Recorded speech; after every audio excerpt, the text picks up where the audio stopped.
Hi there and welcome to my channel. You're here because you want to know how to stitch in that ditch.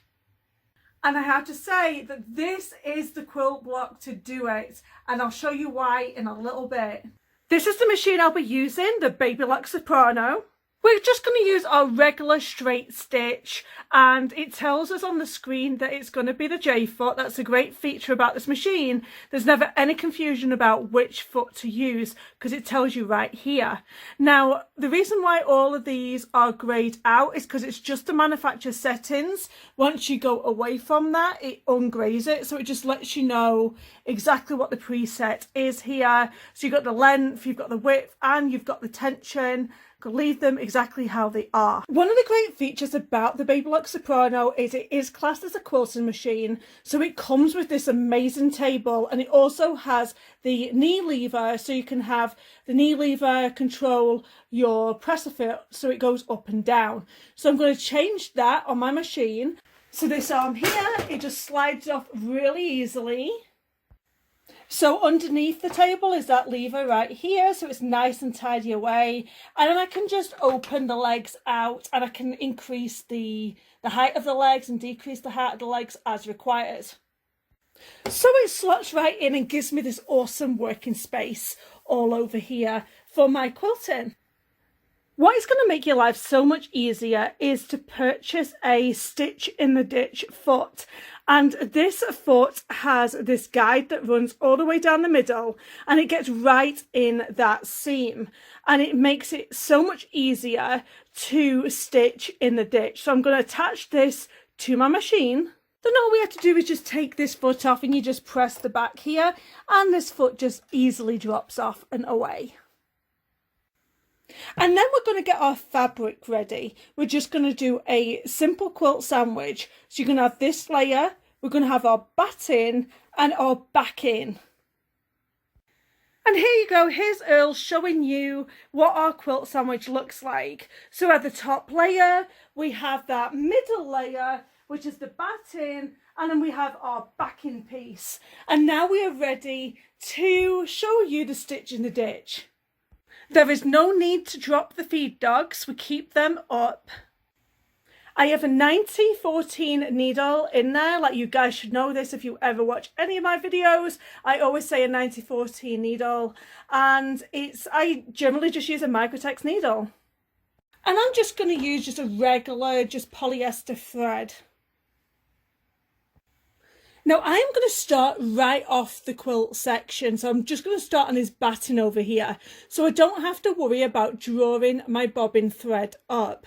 And as you can see, I have this part, the stitch in the ditch foot, it's right inside that seam.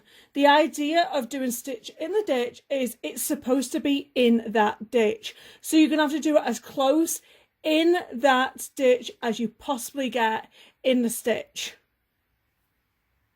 So I'm all threaded here and I'm ready to go, and I'm going to keep this stitch in the ditch foot right in that seam, and I'm going to go. Now you can go as fast or as slow as you want.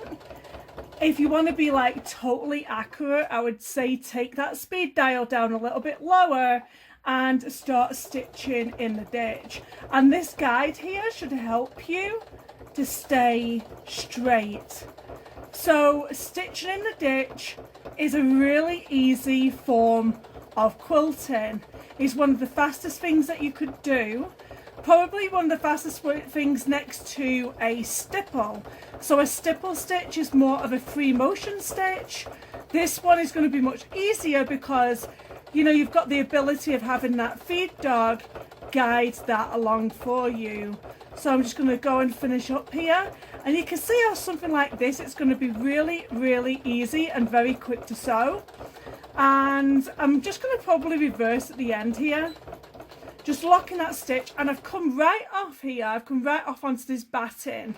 This is what it's going to look like when you zoomed right far out. You can hardly see it, so I'm going to zoom it right in so you can get a really close look. Here where you can see this white line, this is exactly where I did my stitch in the ditch. Now what I might do is make my stitches just a little bit longer. I'm going to lengthen them so they don't look as tight.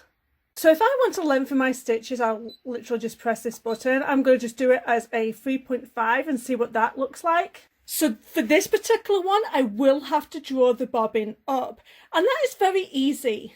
Now, one of the problems if you don't draw the bobbin up is it may end up being like a little tangly on the back of your work, and you don't want that. So you always really must, as a best practice, draw that bobbin up. All you're going to do is press that needle up and down, and this will then draw your bobbin up. So I just moved that foot out of the way and you'll be able to draw the bobbin up. I'm just pulling it up, and then you'll have the bobbin from the bottom, and then you'll have the thread from the top, and you just push them out of the way just to make it tidy.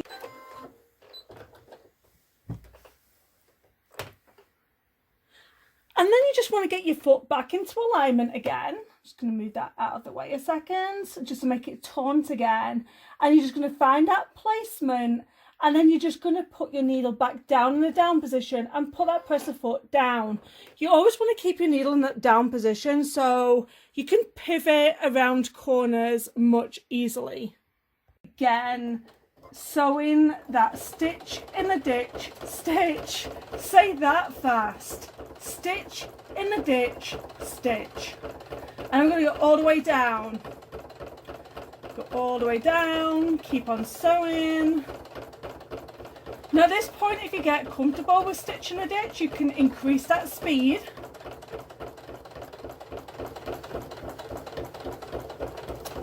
And I'm coming to a corner, and on my last video I did this section by a mistake. I didn't line this up too well, and this is probably where you want to go back and just correct that, because for stitching a ditch you're going to see this error really bad, because I'm trying to stitch and ditch and now it's going to not going to look too well.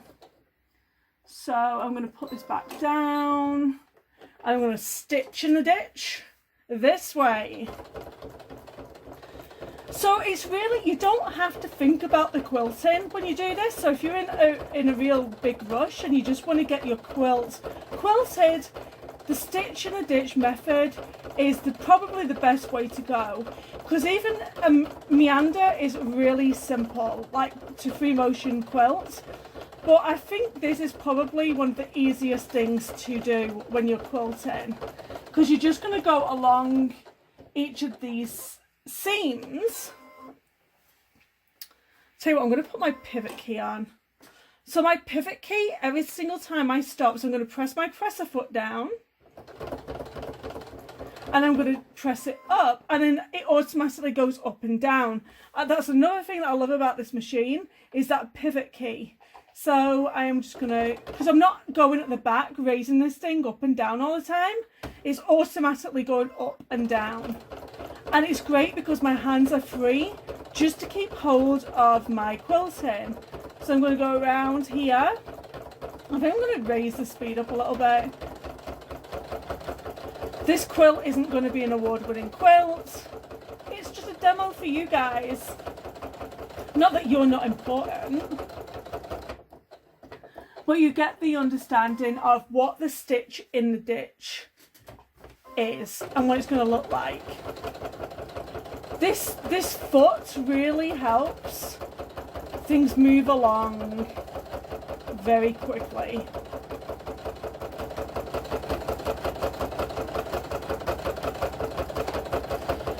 So with a stitch in the ditch, you're probably going to get more of a trapunto effect. So when you wash this, I'm just going to go like reverse and then go back up again. You could bury the bobbin thread in that inside, but I'm just not going to do that for this example. So, and when you wash this, you're going to get this like trapunto effect. So this is going to raise up because you haven't quilted on it. So it's going to look really fantastic. So we are obviously going to cut these threads off with our scissors. So we did our stitch in a ditch all along this middle section here, and you can't really see it too much. What I'm going to do is I'm going to flip it around so you can see the reverse of it. So as you can see, it's coming along nicely, and I think this is going to be a really nice pattern on the reverse of it with using a stitch and a ditch, because it's going to look very geometric with the lines. So I'm going to continue on and I'm going to show you what it looks like right at the very end. So this is what the end result of the stitch and a ditch is going to look like. So as I said, this is going to trapunto out, so it's going to puff out when you wash it. And I actually like this quilt block, and I'll tell you why. I like it because of its ease to complete. It gets done very, very fast. I also like it because you're using all of your scraps up. And another thing that I love about it is, so this was using the stitch in the ditch method on a string quilt. Now look at that. That looks amazing. That looks like I've used a ruler and I haven't. And look how amazing that's going to be on the back of your quilt. Earl's come along to say that he thinks it's pretty amazing too, don't you, Earl? Hey? Everybody has to see your beautiful face. We can't just see the bottom of your body and not have you on camera, Earl. Yes, this is Middle Cat. I have 3. If you've enjoyed this video, don't forget to give me a big thumbs up. I make videos every single Wednesday, so don't forget to hit that subscribe so you don't miss my next video. And as always, thank you so much for watching. Bye guys!